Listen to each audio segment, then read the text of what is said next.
आधुनिक बिहार के निर्माता श्री कृष्ण बाबू का आज 137वीं जयंती है और 137वीं जयंती के मौके पर कांग्रेस के सदाकत आश्रम में उनकी मूर्ति का अनावरण किया गया। लेकिन क्या श्री कृष्ण बाबू के साथ जो लोग रहे, यानी जो कांग्रेस में पीढ़ी दर पीढ़ी सेवा करने वाले लोग रहे, उनके परिवार के लोग भी विधायक थे, श्री कृष्ण बाबू के समय उन्हें यानी साथ साथ रहने वाले अभी भी कांग्रेस के साथ हैं, उनके परिवार के लोग क्या सोचते हैं, सीधे सीधे हमारे साथ अजय प्रताप सिंह जी, आपके पीढ़ी दर पीढ़ी कांग्रेस का सेवा किया, आपके पूर्वजों ने भी कांग्रेस के साथ रहा और आज श्री कृष्ण बाबू के साथ भी आप लोग थे और आज उनकी मूर्ति का अनावरण किया गया है। कैसे देखते हैं इस सब चीज़ों को?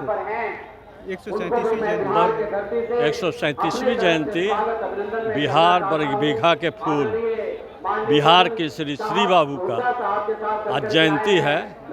हर्ष की बात है, लेकिन कुछ ऐसी दुख की बात है कि अभी तक बिहार केसरी कहे गए और जो बिहार का एक मानचित्र खींच दिए हैं वो आज तक उनको भारत रत्न की उपाधि नहीं मिली।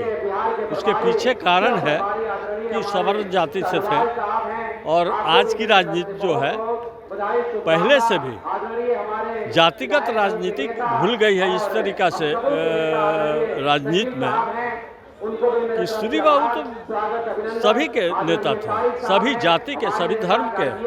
उनका एक प्रमाण था, हम लोग सुनते थे अपने पूर्वज से। मेरी दादी भी उनके साथ रही हैं, मौर्य राम स्वरूपा देवी, बिहार की लक्ष्मीबाई कही गई थी। 7 अंग्रेज उनके ये में 42 में मारा गया था उनके उद्घोषणा से मरहरा गोलीकांड में। और दादी और श्री बाबू का बड़ा अभिन्न रिश्ता था, मतलब एकदम भाई बहन का रिश्ता था। तो वो दादी को मेरे बाबा के साथ वो MLC थे 1934 में, जिस समय राजेंद्र बाबू, श्री बाबू, अनुग्रह बाबू और हरमाधव बाबू, सर CPN सिन्हा, ये लोग एक इंटरिम गवर्नमेंट बनी थी अंग्रेज की। उस समय वो श्री बाबू बिहार के वरिष्ठ नेता जितने कांग्रेस सब उस समय आज़ादी में कांग्रेस ही थी, तो गांधी जी के सानिध्य में चलने वाले ये लोग थे, इनको प्रतिनिधि बनाया गया। श्री बाबू का हमारे पारिवारिक इतना रिश्ता था कि जब मेरे पिताजी की मृत्यु हुई तो वो विधायक थे। 1 साल अभी विधायक हुआ था, 57 के इलेक्शन में जीते थे। दादी के साथ तो थे ही। 57 में जब उनकी मृत्यु हुई तो वो सीधे घाट पे आ गए और हम सातों भाई बहन को गोद में लेके हमको गोद में लेके, हम सबसे छोटे थे, गोद में लेके लोग कहता है, मेरी माँ कहती है, कहा कि बिहार सरकार के ये बच्चे हैं, चूँकि स्वतंत्रता सेनानी के परिवार से थे इसलिए, और वो भी स्वतंत्रता सेनानी से थे। तो श्री बाबू का अनुग्रह बाबू, देखिए टिकट जब देना था राजकुमारी देवी के, मेरे पिताजी के मरने के बाद मेरी माँ को जब टिकट मिला राजकुमारी देवी को, तो वो सबसे पहले जाके कहे कि मेरी पतोह है, सबसे पहले इसको टिकट मिलना चाहिए, ये खुल के कहे। और उसके बाद बंदी शंकर बाबू को भेज देती थी कि चूँकि पतोह थी मेरी माँ उस समय, और पतोह ऐसा ट्रीट करते थे श्री बाबू, तो वो इलेक्शन में बंदी शंकर बाबू पूरा इलेक्शन देखते थे। माँ को केवल घूमना रहता था और इतनी ज़्यादा वोट से जीती थी 58 में, और 58 में कि सबका जमानत जब्त हो गया था। आखिर में उनके समय से आप लगातार जुड़े रहे, कांग्रेस से भी जुड़े रहे, लेकिन क्या बदलाव देखने को मिला श्री कृष्ण बाबू की राजनीति में और अब की राजनीति में? क्योंकि उन्होंने बिहार केसरी, आधुनिक बिहार का निर्माता कहा जाता है, और अब के राजनेताओं में क्या बदलाव देखने को मिलता है? सब तो उनके नाम पे कहते हैं पदचिन्हों पर चलने का काम करेंगे, लेकिन क्या बदलाव देखते हैं? सबसे प्रथम ये बात कह देते हैं कि ये मालूम नहीं होगा, हम लोगों को पूर्वज से मालूम चला, मेरी माताजी बताते थे कि अनुग्रह बाबू, श्री बाबू में पूरे बिहार में राजपूत भूमिहार का अति होता था, लेकिन इतने नज़दीकी थे कि श्री बाबू कोई भी निर्णय लेते थे बिहार के लिए तो अनुग्रह बाबू को खोजते थे, आप पूछते थे, और कुछ भी होता था तो वो उस तरीके के श्री बाबू थे। श्री बाबू एक जाति के नेता नहीं थे, एक धर्म के नेता नहीं थे, वो पूरे जमात के नेता थे। और बदलाव तो ये आया है कि उस समय भी हम बहुत छोटे थे, उस समय भी के.वी. सहाय को भी देखे हैं मुख्यमंत्री के टाइम में, विनोदानंद झा जी को भी देखे हैं, माननीय विनोदानंद झा के टाइम में भी मेरी बात थी। हम लोग असेंबली में छोटे छोटे थे तो विधानसभा जाते थे, हम लोग छोटे थे लेके जाते थे।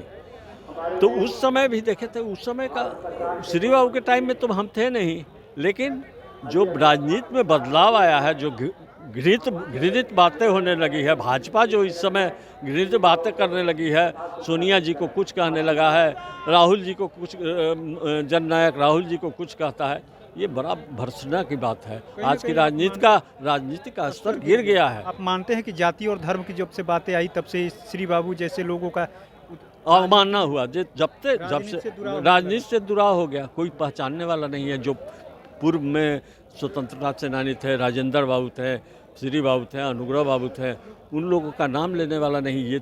ये भाजपा सरकार तो इतिहास मिटाने में लगी है कि किसी तरह इतिहास में नहीं। वो तो आरएसएस का आपको उम्मीद है कि श्री बाबू को भारत रत्न मिल जाएगा? एकदम हम लोग इसके लिए लड़ाई लड़ेंगे, जो भी करना होगा दिल्ली से लेके यहाँ तक हम लोग लड़ेंगे। और क्या रह जाता है वो चाहे भाजपा की सरकार हो, चाहे जदयू की सरकार हो, हम लोग लड़ाई लड़ेंगे। श्री बाबू को भारत रत्न मिलना चाहिए। कमी क्यों रह जाती है? 137वीं जयंती है, कमी कहाँ रह जाती है? कमी तो अभी पहला बार बन रहा है, जबकि सबसे पहले मूर्ति आज बनी ना। भारत रत्न कर्पूरी ठाकुर को दिया गया 24 चुनाव से ठीक। हाँ, देखिए वो कैवा मुख्यमंत्री थे, और उसके बीच में कितने मुख्यमंत्री आए, बहुत अच्छे नहीं दिया गया हैं। क्या हुआ? हाँ, कौन सी सजा उनको दी गई? तो वही जो है कर्पूरी ठाकुर को इसलिए दिया गया कि आज वोट की राजनीति चल रही है, वोट की राजनीति चल रही है कि लोग को कोई महत्व नहीं है। जहां हम आपको बता दें कि जहां बहुरिया राम स्वरूप देवी की मूर्ति होनी चाहिए, जो अंग्रेज को मारी थी, 7 अंग्रेज को उनके हथे में, वहाँ कर्पूरी जी को कौन पहचानता है उस जगह पर? हमारे गाँव में वहाँ सब लोगों ने हल्ला किया। लेकिन वो ये जात की राजनीति, वोट की राजनीति ऐसी है कि लोग मूर्ति बना देता है।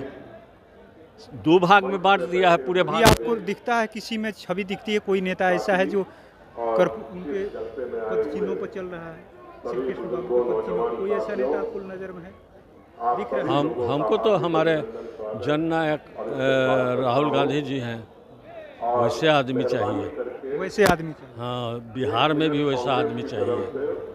वो किसी जाति से हो, किसी धर्म से हो, वैसे आदमी चाहिए जो बिहार की प्रगति के बारे में सोचे, बिहार के उन्नति के बारे में सोचे। जो श्री बाबू करके गए उसमें कोई भी परिवर्तन नहीं हुआ है, केवल शहर का विकास हुआ है। ये किसान तो नीचे में उतर गए हैं। तो आपने सुना किस तरीके से अजय प्रताप सिंह है, पीढ़ी दर पीढ़ी कांग्रेस में रहे, निष्पक्ष रूप से, यूँ कहे कि निस्वार्थ रूप से, अभी किसी पद पे यूँ कहे कि है नहीं, वैसे पद पे नहीं, न विधायक है, न मंत्री है, न पूर्व विधायक है, लेकिन कांग्रेस में लगातार जुड़े रहे। इनके माता पिता भी जुड़े रहे, इनके दादा दादी भी जुड़े रहे, और लगातार इन्होंने कांग्रेस यानी सेवा करते रहे। और जिस तरीके से श्री कृष्ण बाबू को भारत रत्न देने की जो मांग उठ रही है, उसको लेकर के साफ साफ इन्होंने कह दिया है कि आखिर में इनको किस बात की सज़ा। साफ साफ लग रहा है कि जो राजनीति में जो बदलाव देखने को जो मिल रहा है, राजनीति जो बदली है, स्वरूप बदला है, जाति पाति की, धर्म की राजनीति जब से होने लगी है, तो ऐसे ही यानी कर्पूरी ठाकुर को भारत रत्न तो दिया गया, लेकिन क्या श्री कृष्ण बाबू को क्यों नहीं दिया जा रहा है? सबसे बड़ा सवाल ये भी है, और देखना ये दिलचस्प होगा कि आखिर में श्री कृष्ण बाबू को कब भारत रत्न दिया जा रहा है, इसकी भी मांग जोर शोर से अब उठने लगी है।